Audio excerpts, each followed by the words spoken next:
We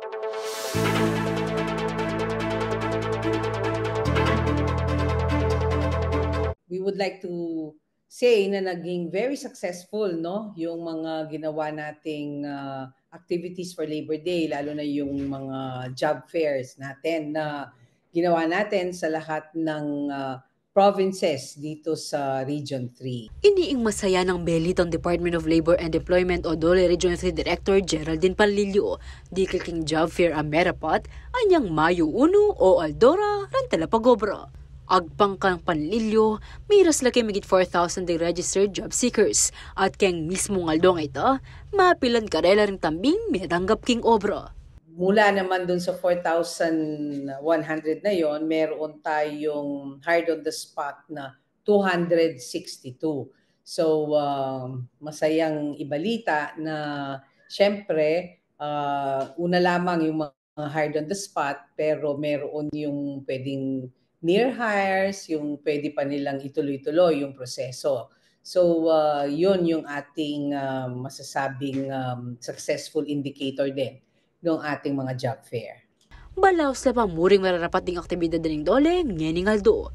Keng paniki tarlak, ongoing pamurin in job fair.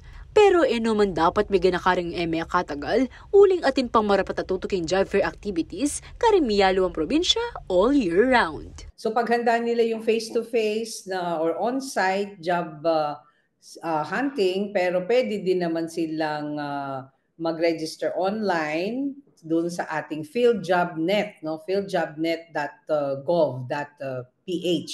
So yun yung isa ding yun yung ating portal na para makita nila kung ano-ano yung mga vacancies, and then saan-saan sila pwedeng mag-apply, saan pwede yung kanilang knowledge and skills, yung kanilang qualifications. Pero marami, all year round, marami tayong job fairs na pwede din nilang tignan sa website ng DOLE, sa mga Facebook pages ng DOLE, all over Central Luzon. Samantala, basking datos ng DOLE Region 3 at chuyaking 95.7% ang employment rate o migit 5 milyon katao na rin ating obra keti Central Luzon.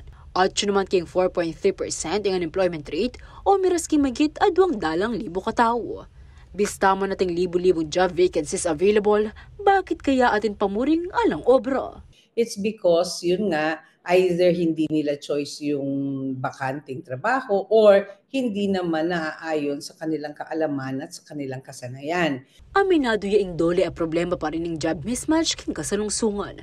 Pero atin naman kanong programa kaya bereng aliwa pang ahensya ng gobyerno, kalupa na ng TESDA, manmamiyang training basic assessment needs akarelang gawon. Dakal kan factors in job mismatch.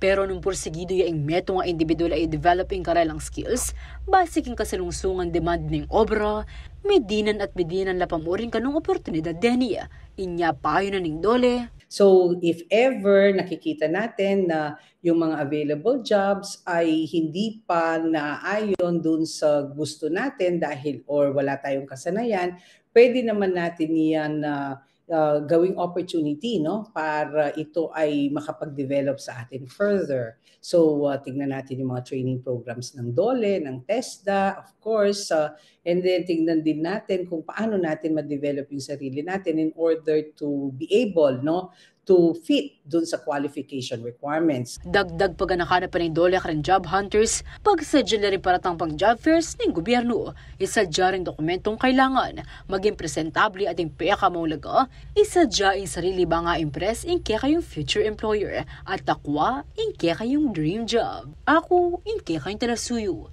Liana Kanilaw, ating pusong makabalin.